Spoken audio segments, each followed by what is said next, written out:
Where is it? Good evening, everybody. My name is Kwame Afray. The date today is November 6th. The time is 7:35, and I call this Community Board Land Use Committee meeting to order. Can everybody hear me? Before I get started? Yes. Loud and clear. Excellent. Yes. So we're going to start the meeting off with just giving some condolences and sending some prayers out to anybody who had family that had some impact from the recent hurricanes in the Caribbean. I did get some notifications that there's some no-fly orders for Jamaica and Haiti currently. So anybody that dealt with that, our thoughts and prayers go out to you. And I believe there's going to be some resources, hopefully, so we can send some packaged goods there. I'm waiting for some of our elected officials to come back with that information. And now I'll lead into our proffer, the thing that describes what we do as a committee. Just for anybody who hasn't been here before, our committee advocates for the responsible planning and development within the district. We provide input on zoning changes, business improvement districts, variances, special permits, and other land use matters in accordance with the New York City Charter.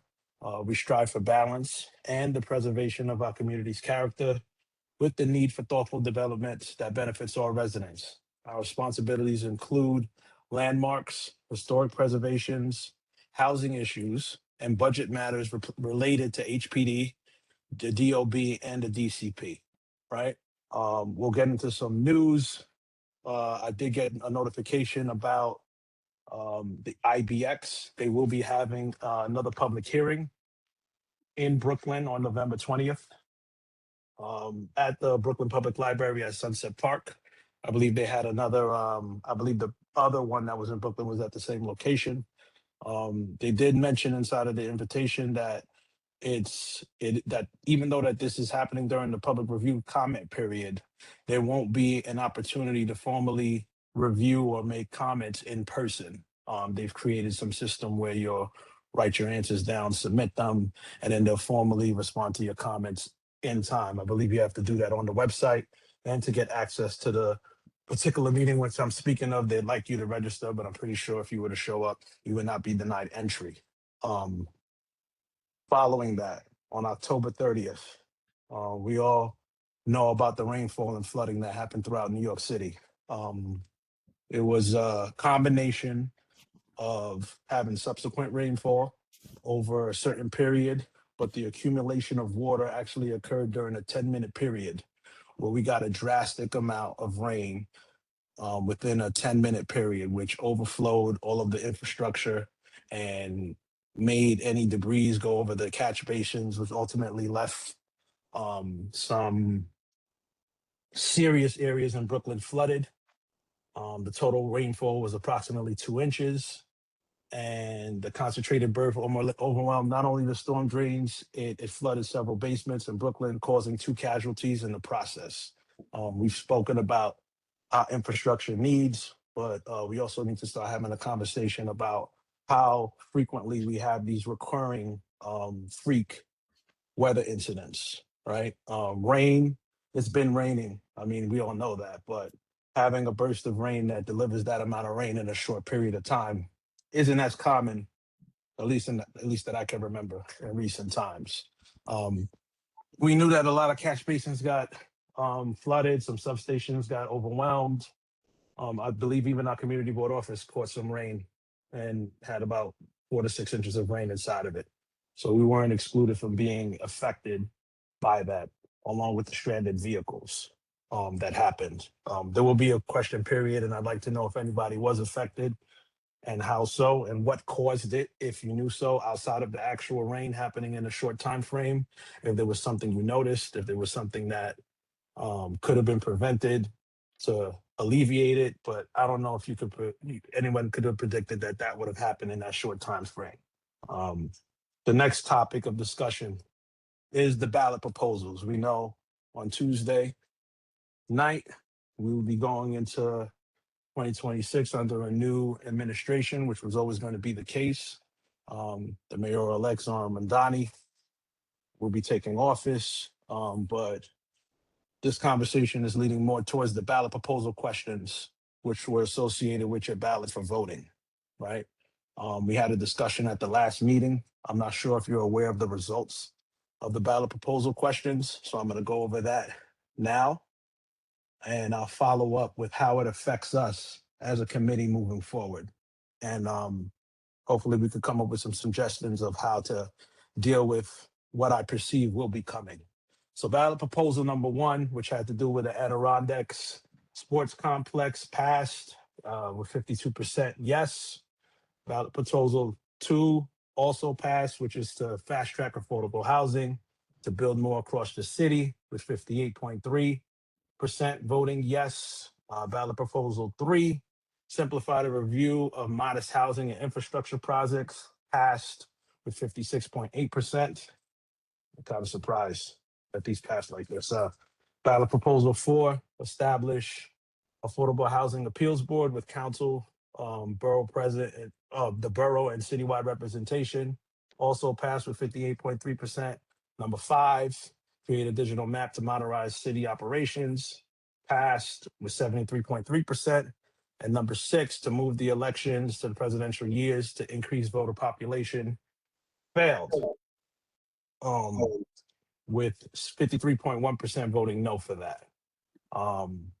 Because I'm trying to color this in the right way. We have to discuss what these ballot proposals mean for us as a committee and what to expect moving forward. As we get a new administration, they start transitioning their people into these particular seats and areas. But prior to his administration, Mr. Adams left us with a little gift that we're going to have to deal with, right? So skip over 1 because it doesn't really affect us, but you increase the amount of forest land to 2,500 acres for an Olympic proposal.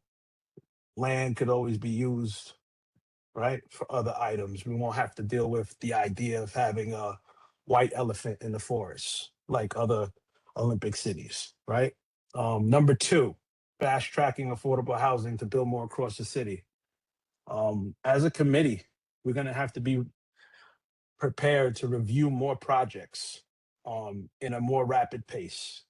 I think that anybody who's been here for a while knows that we've been reviewing, or we haven't had many URLIP applications in the past years. This proposal is going to change that, right? It's going to increase the quantity and the concentration of applications that we're going to see moving forward. We're also going to have more urgency because we understand that we have that 60-day cap to review these applications. Another negative effect is because the city council or the council won't have the final say in certain cases, right? Usually we're leading these applications, and our position usually gets supported by our local council people and our local council member downstream to keep eyes on the application to fortify our position. We've effectively voted to not have that with this passing, right? And we know that the way our district is currently compromised or composed with lower incomes, that we will be a target for this. They're going to be coming after us, and there's going to be applications flooding in just because of this proposal and how it was constructed, right? We can discuss it a little bit later. Please keep your questions to the end if you have any, because it's a lot of information to go through. Ballot proposal number 3, simplify the review of modern housing and infrastructure projects, right? It's almost like a catch-all, right? I'm pretty sure if one or the other or all 3 or 4 of these didn't go through, it wouldn't have been as impactful. But the fact that all of them did, right, along with the city of yes, we're going to have a couple of things to look forward to. We're going to start seeing a different mix of smaller scale applications, which we haven't seen before, right? We usually don't get any URLIP applications in our district. One, because there's a lot of unutilized FAR. People could just use as of right to build, right? And not and in the past, knowing that and our reputation for doing denials, we've never really had to introduce or really entertain many of these proposals. Typically, developers would go and build as of right, and not do that. But now with the ELERP, which is an expedited version of the process that we've been performing for the last year, not only will we have the 60-day review in the path, now we have a situation where the city council is removed as the final decision maker in these particular applications, right? So it's going to end up going to a board, which I believe consists of the mayor, the borough president, and the council speaker to finalize this. It's something that we're going to have to pay attention to. It's something that we're going to have to keep a ledger on to see how our recommendations are considered, if considered at all, moving forward. And that's going to be the only thing that's going to allow us to measure what our influence is on these particular applications moving forward. Ballot proposal number 4, which is establish an affordable housing appeals court with the council, borough president, citywide representation. The committee usually doesn't have any power for appeals, right? We usually put our application in, it goes through the process. We've been in a situation where appeals have happened, but our recommendation stands. We have to anticipate that as these applications in the future go downstream, that we're going to have a little bit less influence as we don't have our council member.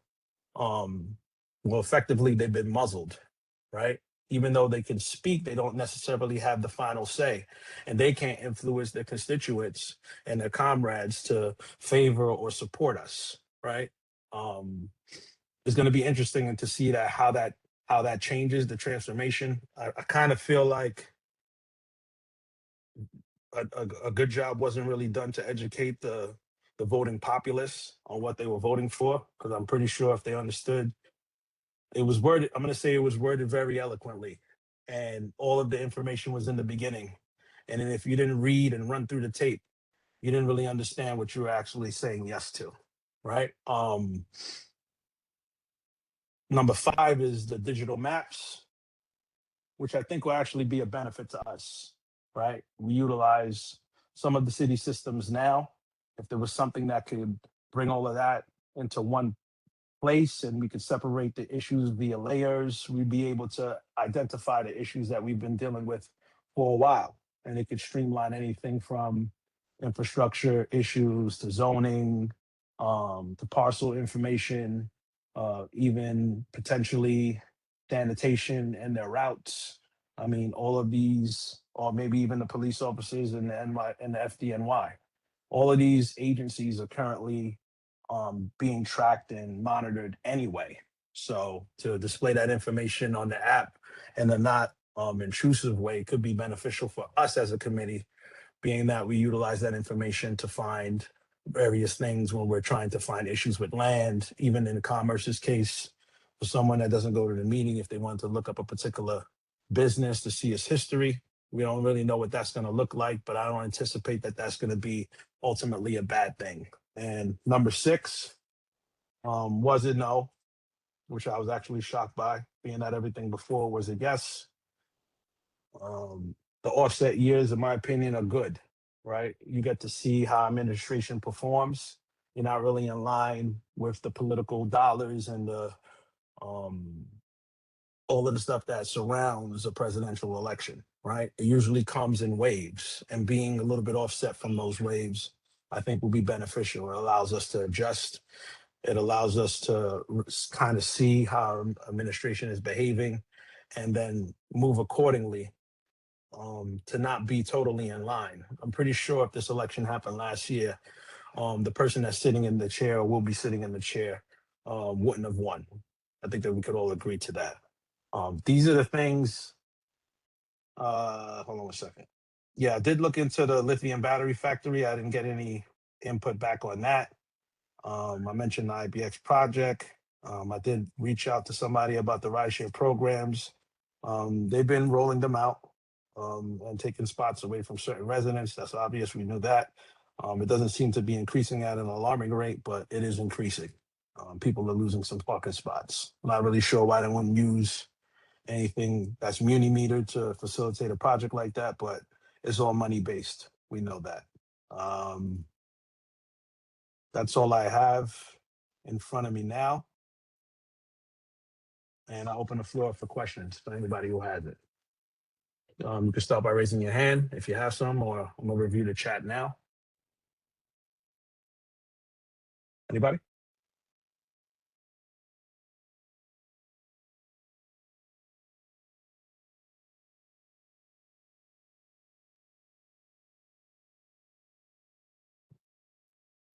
Thank you, Mr. Johnson, for sharing the details. You're acknowledged, Mr. Johnson.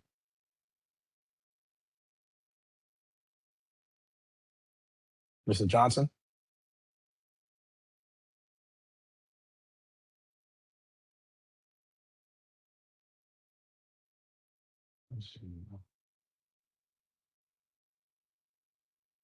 Reading your comment. We received flooding on Whitty Lane because of the housing complex on Clarendon Garden has a used parking lot with non-functional storm drains. The storm water runs off their property and down the corner. Okay. I'm not sure if that's what you were raising your hand. Oh, okay. Mr. Johnson, you're on there Yes. twice. Yes, Okay. Mr.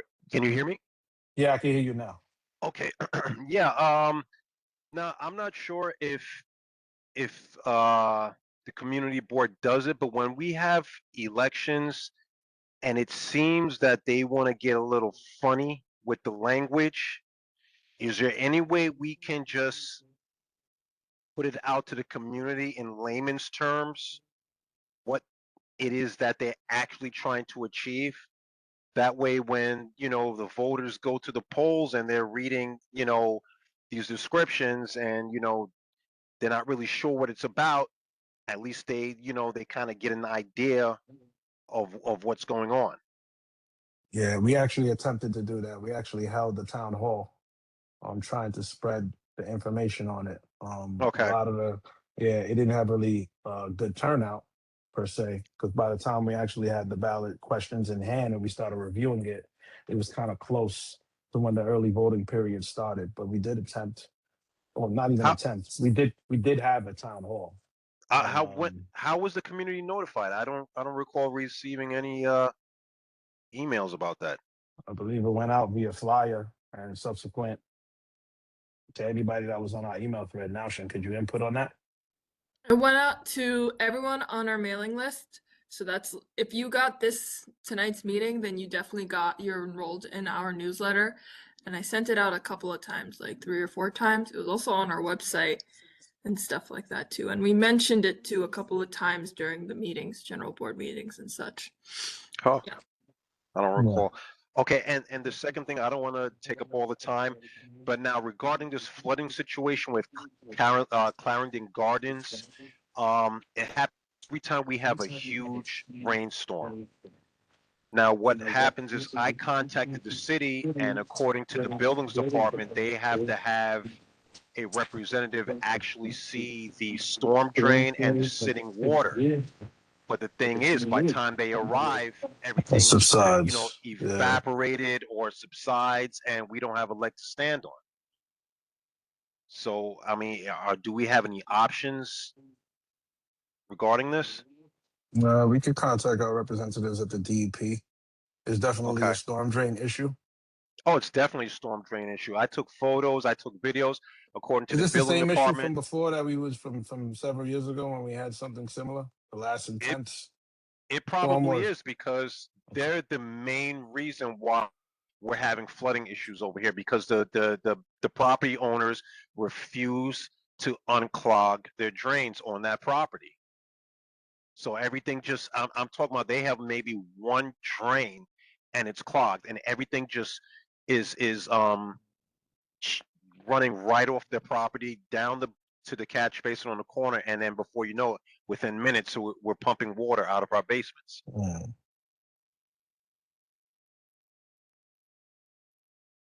Okay.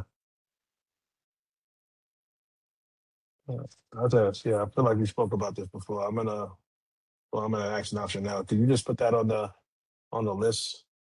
This is an occurring incident. It happens. Obviously, we had a freak storm, but it's been happening for years before that. Right. I don't think that it actually requires intense rain. If it rains long enough, there is always some flooding on Whitty Lane. There's just been a historical thing. At this point, if there's something that can be done or could have been done to prevent, what happened last week from being worse than it was, then we'll have to reach out to our Right. representative. If I'm correct, I believe it's the DEP that's responsible for unclogging the drains. And Right. sanitation would be Well, for the debris. we on So, Woody Lane, we maintain the drains. That's not even a problem. And the city installed those rain gardens.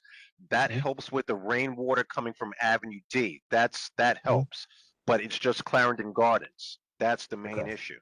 All right. Let's see if we can reach out Okay. to somebody and look into that for you. All All right. right. Thank you. Take care. Bye. Thank you for the notification. No problem. I'm not sure which hands came up first. I'm gonna go with Ms. Viglianti. You acknowledge. Hi, good evening.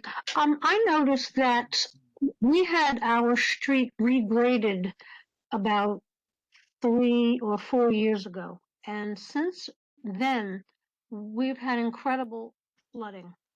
And I really think in our case anyway, the way they regraded the street is part of the problem because they the street used to be basically flat, and it kind of goes down to the end where the drain is, where the sewers are. But now they've made it so that the middle of the street It's is higher. higher, and Yeah. so all the water goes down to curbs on each side of the street. And instead of just flooding at the curb, it goes over the curb, comes all the way up to our driveways, and sometimes down our driveways, and then we end up with flooded drains in the driveway, and then that goes into the house. So I don't know if other people have had that problem, but I noticed it on our street. So when do you recall when it was paved? Was that this calendar year? It was repaved? Or when did No, you start noticing it the was issue? regraded. It was it wasn't only repaved, it was regraded in the sense that they actually reshaped it. Well, You know, so and it was about 2 or 3 years ago. would you mind sharing the street? Oh, sure. It's East 49th between Foster Yeah, and Farragut. thank you. Mhm. We'll have to reach out to the DOT. What's that, Farragut, right? Yes. We'll have to reach out to Yes. the DOT, another department. It's all contributing to the same issue. Everyone's contributing in some way to the issue. Yeah. All right, I'll look into Thank you. that. Is then before I move on to Allison, is anybody else experiencing a similar situation? If so, could you put it in the chat? Um, and if you don't mind sharing your street, Miss Martinez. Good evening, everyone. I just wanted to note that Brooklyn Level Up is working on a project called Rain Activated, which is about sharing. We're working on creating and almost finished with a flooding toolkit of resources for specifically derived for this community. And we're also trying to collect stories about flooding and also the locations on a map and working with some community partners about solutions, especially for flooding that's occurring in the shared and community driveways. We have also working with Assembly member Monique Chandler Waterman's office on building like an environmental justice related committee for 8058's task force. And we definitely want to get your information and resource and stories about what's happening and where so we can help to connect people with the right technical assistance for dealing with the flooding that we're definitely going to be dealing with long into the future as a result of climate change and the like. So I'm going to put my contact information in the chat, and if you want to reach out and so we can collect that data, I'd really appreciate it and like to be able to assist where we can. We will also Thank you. actually have a rain activated event on November 22nd from 1 to 4, but we haven't finished identifying the location of where it will be just yet. We could also talk to professionals about this stuff. Very good. Thank you. Any other questions? He's 39. Sorry, he's 39.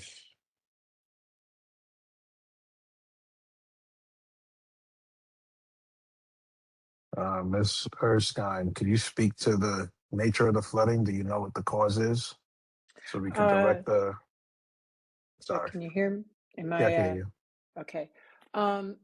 Well, the drains at the north end of the block, and I've noticed it on East 37th as well, when there's a hard rain, they get overwhelmed, and moving as we move north, I mean, as you move south on both of those streets, the basements get flooded. This is the second time for my house. I realized that the one last Thursday was unique to some degree, but I do think that it's going to become less unique as time goes on, as Yeah. Allison pointed out. The people on the block are pretty on top of it. They're, out in slickers, clearing the leaves out. They get blocked up by the leaves. And that's the main problem. And then what happens is our drains at the bottom, all of our driveways come down from the street, the house and the drains at the bottom of the driveways, those get overwhelmed. And then that's when the water goes into the basement. I don't know what the solution is. I mean, there's leaves. It's like, but I Yeah. do think that it's not, it needs to be addressed, because this time the flooding affected houses further south than it has before. 2 houses south of mine, I've been flooded before, but 2 houses south of mine got flooding, and they've never been flooded before, and they've been here for decades, those homeowners. So I don't know what this. We just have to have a much better. I do think. I mean, we're all cement and asphalt, so the rain's got nowhere to go but the street. I think that there has to be more effective street architecture in terms of the rain gardens. I know they're not popular with everyone, but anywhere you have dirt, you have rain being soaked up. For the most part, not in the huge deluges, it can't soak up fast enough. But if we can work out how to do that more, that's it. And it's a combination of things with several departments. We already know that the infrastructure is not supported. It's definitely not strong enough to take that type of intensity and that amount of rain. But something has to be done. And something has to be done to address it. I agree that I feel like it's going to start happening more often, and this is probably going to end up being the normal. So if the subways are getting flooded the way that we saw, and um, certain areas are that deep underwater that you wouldn't anticipate, then there's a bigger issue that's happening. We're registering the complaints now. We'll try to contact the departments and just let them know, but I'm pretty sure that we'll be behind on a very long list of things that happened in the last week. Miss Martinez, you're acknowledged. Yes, good evening. Good evening. I believe that a lot of what contributes to this flooding, which we've never experienced in over all the years that I've lived around here, is the fact that none of the agencies do their job in our community. The trees are not pruned or cared for by the city. The sanitation, I mean, granted, some of our residents contribute to the trash that's all over the street. All that flows down to the catch basins, no matter how much you try to keep those clean. And basically, our community has not received any improvement in the infrastructure, and we need larger sewer system because we have more people living here. We have a lot more buildings that were put up without any improvement at all to these systems, and so they put strain on the system, because people are getting backups for many years with not even that much rain into their bubbling in their toilets and all this sludge coming up in their homes. That can't be healthy either. And we have to have some much better service here. It's definitely a diminished service, and I think even the MTA chair said last week that there's been improvements to all the buildings and nothing for the infrastructure that serves them, which is all a contributing factor. Um, this is all stuff that we know. We know we've been experiencing, we've been dealing with it, we've been echoing these issues, and it seems like if it's not one agency or another, there seems to be a serious failure when it comes to these storms. I mean, we had the proffer with Sandy. We I mean, that was a hurricane, so to speak, but it seemed hurricane-like for 10 minutes last week, and everything fell apart very quickly, and it didn't go away fast either. It was pretty much into the evening. By the time I came out of where I was, it had stopped raining. But I did see with my own eyes in that short period what happened. We're gonna try to see what we could do and who we could speak to. It's becoming more of a common thing, and we're good for at least one a year at this point. And who knows what the winter has to offer us. But uh, Joan, Yeah, hi. On that, I would like to say that our gutters were working fine. I mean, I looked out because it starts raining around here. I look out to sorry about that. I look out to see what's happening in the gutter in front of my house, and it was doing fine.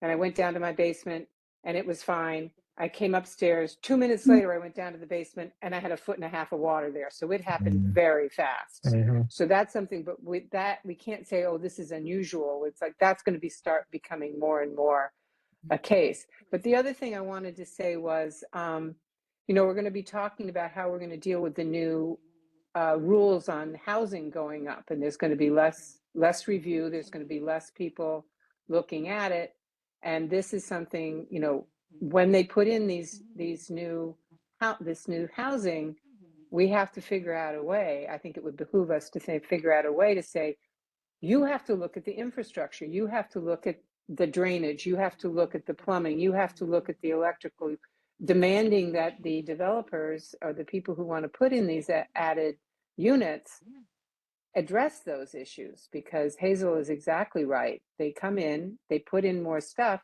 and there's been no upgrade to the infrastructure to support.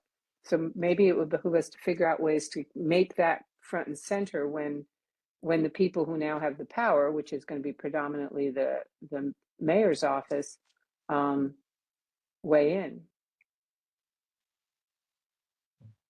I don't disagree. I shared in the chat, Mr. Johnson.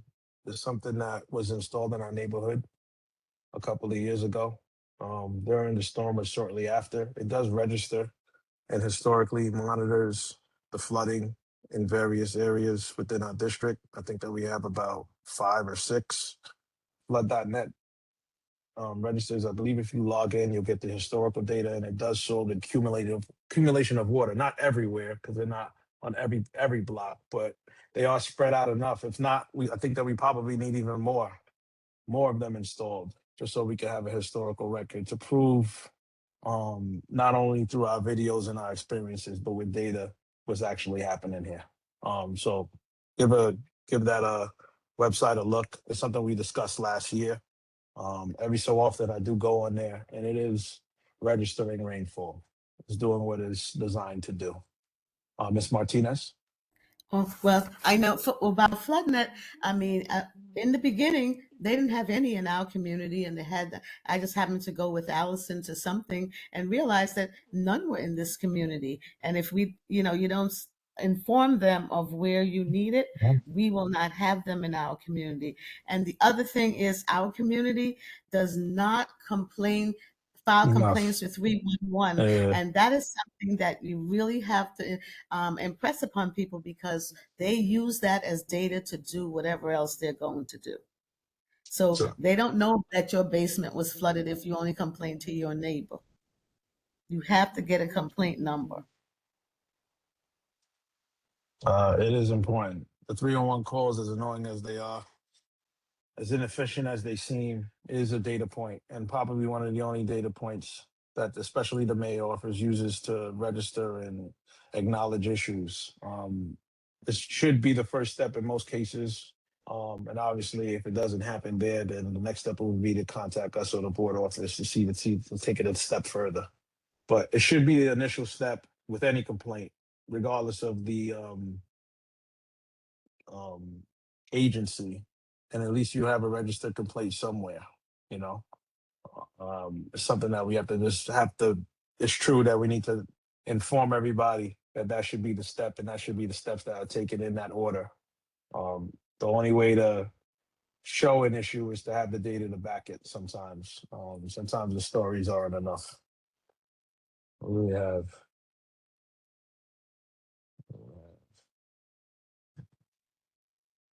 All right.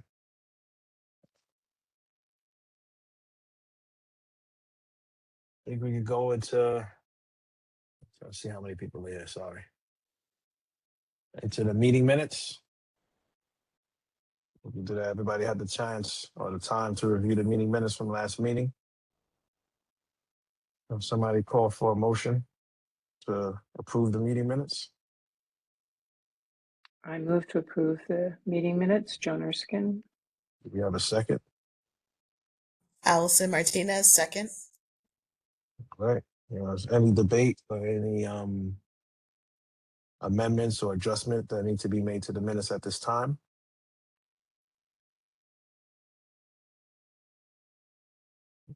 Seeing none, I'll do a voice one for this. All in favor of approving the meeting minutes for October 6th, 2025 for the Land Use Committee meeting, say aye. Aye. All Aye. opposed, Aye. all right. Aye. All opposed say nay. On any registered abstentions? Excellent. The motion has been moved and properly seconded and passed. The meeting minutes are approved. I do want to ask before I get into the unfinished business. How was everybody's voting experience this time around? Does anybody have any interesting or input on the voting experience this time? Did people wait for the actual day to vote? Did they go for early voting? I did Anything? early voting, Teresa Burton, All right. and it was pretty calm and smooth. All right. Did you utilize the fast pass or the fast voting feature where you had like something on your phone, you showed them, they scanned it? No, I did not. Okay. All right. Mhm. All right. Mhm. So moving the meeting along. Early voting. All right. Okay, moving it along. Okay, we'll move over to unfinished business. Do we have any unfinished business we'd like to be addressed?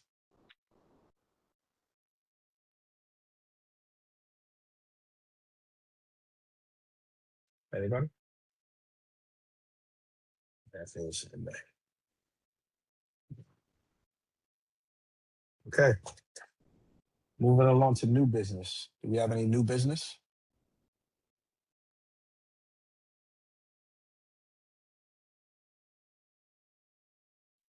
One of them days, huh? Joan Erskine here. I'm sorry, didn't raise my hand. Do Okay. we want to, as a community board, start addressing this flooding issue? What can we do? How do we address it? Because it's only gonna get worse. So how do we go forward? Can we go forward? I don't know. I have no idea. Collecting our issues internally and using the data points that's available in the system to support a document potentially that could be distributed to the people that represent us. Is step probably number one. I mean, that's where it always goes, right? The issue, not really an issue, but we just have to make sure that composition does include the several departments, because even from hearing the stories today, it's a combination of at least not only negligence on the building department's part. If you're talking about,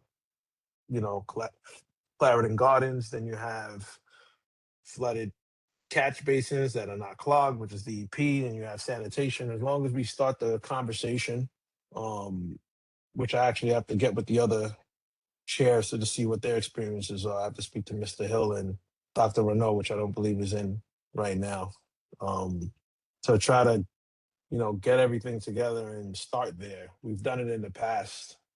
It really wasn't, nothing really moved the needle. But if we were talking about a place to start, it's to start with that and then to follow up consistently to make sure that we get some issues acknowledged and addressed. Ms. Martinez? I would suggest you could also, we'd be happy to partner with the community board to help gather the data. We have a community mapping tool where we're trying to collect this information about what's happening so then we could work with professionals that we know to devise plans.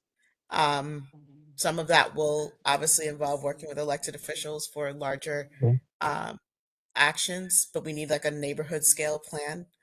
And the reality is there's some spaces like with shared driveways or community drives where that is actually the purview and responsibility of the homeowners themselves. And a lot of people buy homes with shared spaces, not thinking about the realities that most homeowners don't work together dealing with these things. And those Yeah.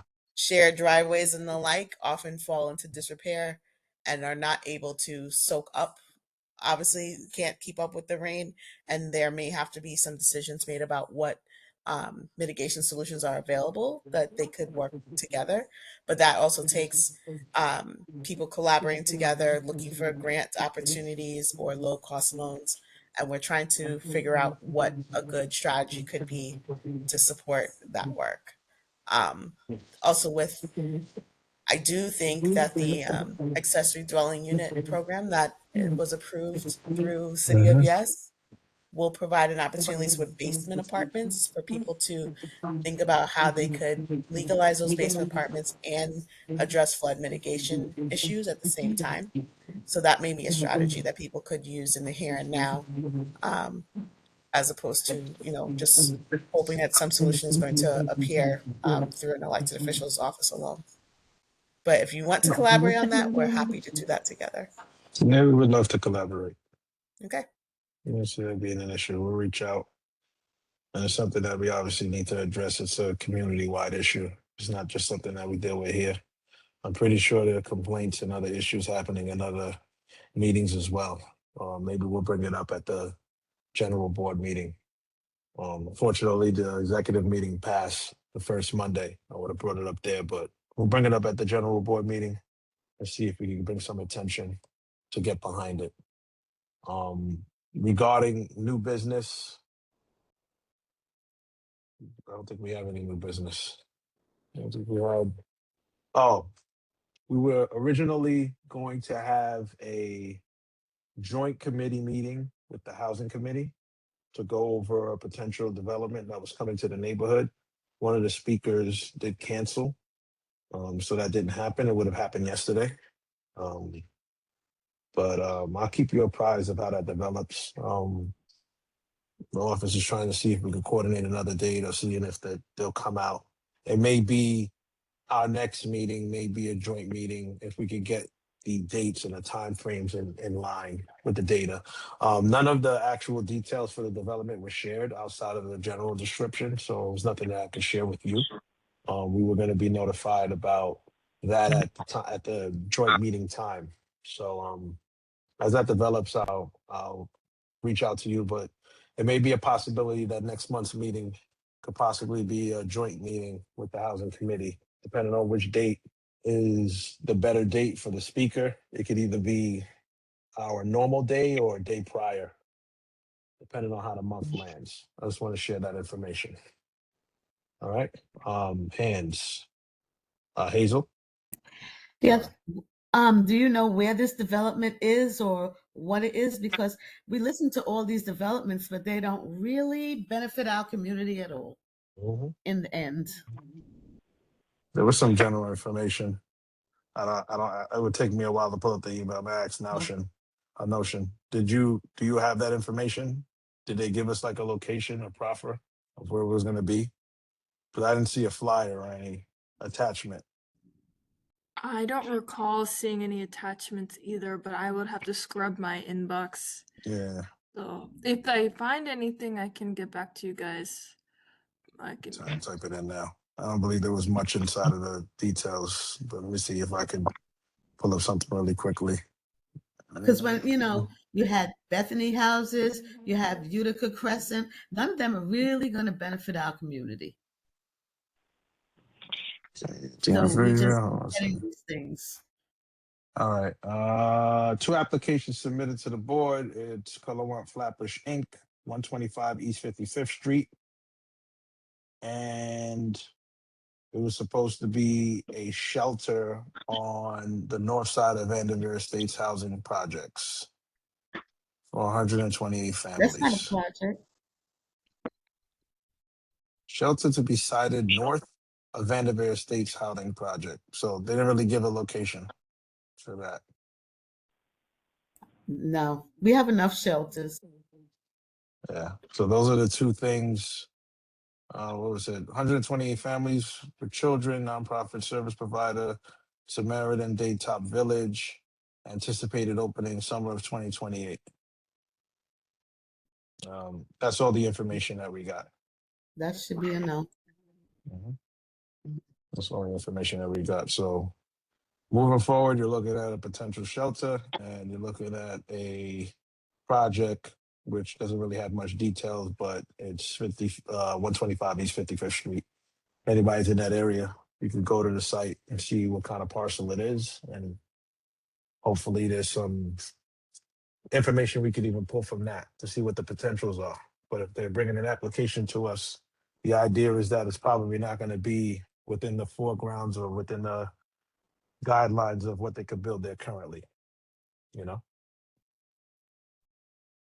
No, because that's somewhere near Clarkson Avenue or Yeah, it sounds like it. Yeah. and that's just mainly little homes. I'm sorry, you said 125 East 55th? That's what it says. Mhm. That's what it says. Again, I didn't see the actual application, so it was shot out to us. And 2 things, I'm sure they don't have any nothing that they've shared with the community, at least proposals or any renderings of what their plan is. So the meeting was supposed to be an open forum to have those discussions and see what was going on, but we couldn't get the 2 parties to, or any party really, to commit. All right. Allison? I'm just looking up that property, the Mhm. East Yeah, 55th Street one. I wanted to look it up myself, actually. Yeah, Let it's me see. R6 and it's got like a It's a extra house. buildable area of, it's a house, but it has extra buildable area of like 7,880 square feet. So I'm like, how much larger of a building is it that they want to build So they're trying to put that? yeah. R6 is bad enough. I think that we can see Yeah, that. but I'm like, you already have almost 8,000 extra square feet. But So what's there now? Is there like A a house. 2-family home there a now? house. Or It's a It's like a house. one family. I'm trying to see. It's not coming up for me. Hold on. Yeah, It it's a seems 2-family suitable house. for like railroad apartments. Okay, I see it. Yeah, it's a house. Yeah. Yeah, a house. A 2-family house in the R6 zone. Who would have thought? Yeah, when you look how wide the lot is, yeah, Hmm. I can see what's going on. Okay. If anybody's in that area, try to keep eyes on this if you can. Mm-hmm. If you see any activity or anything pertaining to it, I mean, we know. I'm gonna look up on my own. I can't get Zola to work for me right now. We're gonna monitor, and I gotta call Ms. Frazier to see. We spoke about trying to get notified by the DOB when certain permits get pulled in our neighborhood. I have to follow up with that, especially new housing and excavation permits. I wanted to see if we can get notified when those things happen, or demolition permits for a building, because then it will be an early alert of what's to come. Does anybody have anything on the ballot proposals before we close out? Do we understand what we're gonna be anticipating? Do we know what's gonna be or what to expect? Does anybody doesn't understand any particular proposals and need a little bit of attention or a little bit of an explanation of what the ramifications are? We're trying to make it clear. So as it comes, as a committee, we're gonna have to be as sharp and as quick as ever, especially if the volume increases. We've had a lot of practice, but we're probably gonna get stretched um, pretty thin when these things become activated. Hand, I see a hand. Allison? Sorry, that's residual. Okay. All right. Somebody on the phone? Any questions?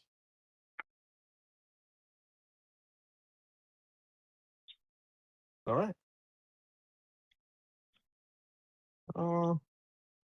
That's it. I guess we're ready to adjourn. Do we have a motion to adjourn? Somebody make a motion to adjourn? Joan Erskine, I move to adjourn. Thank you. Do we have a second? Second, Teresa Brereton. Motion's been moved and properly seconded. Good night, everybody. Did you do Look attendance? out it. I didn't. Okay. Good. Really? I did, but yeah, it kind of does it for me, but I didn't. I didn't hear I my didn't- name. Gina Watson I is didn't hear here. my name. Yeah, no, I'll I take a see your look at names. the attendance when I do the minutes and stuff. So Yeah, everyone it's who on the is here, minutes, yeah. I'll take care of it. It Okay, captures fine. it. Gina It Watson captures is here. I like that. Teresa Noreen Brereton George is is here. here. I got you. Oh, Hazel Martinez. also, Go in the text. sorry. Go in the text. Before we adjourn officially, I do want to mention that one of our active members, Mr. Tate, did lose his brother recently.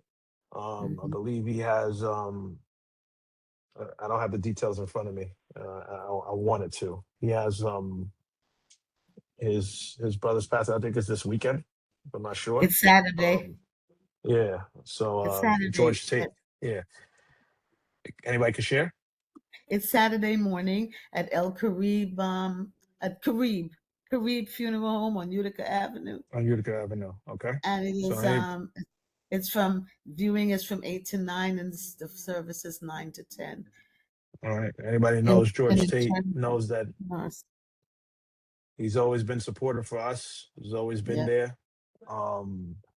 So if you do have the time to give him support in his time of need, it would be a great time to try to show him and lift him up.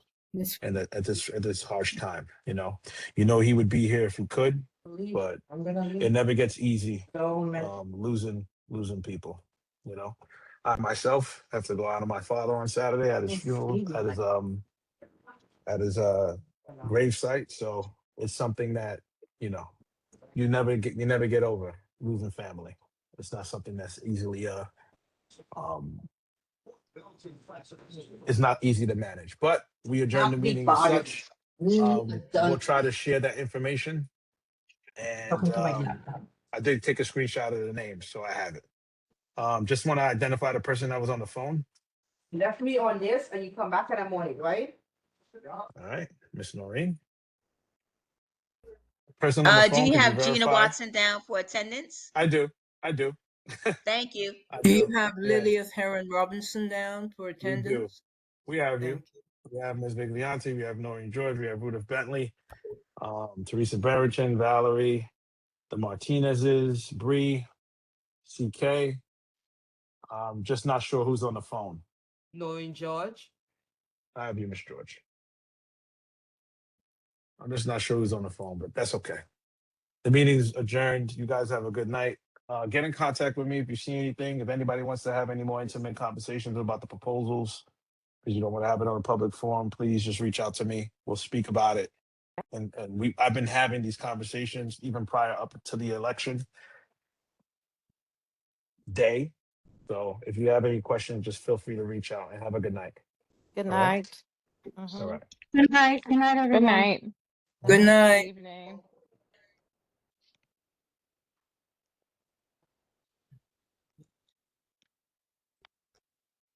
Send them an email.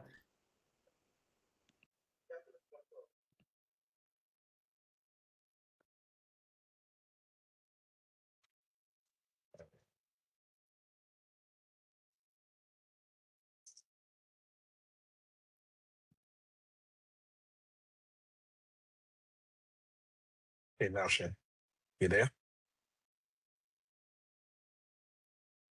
Notion? No? Okay.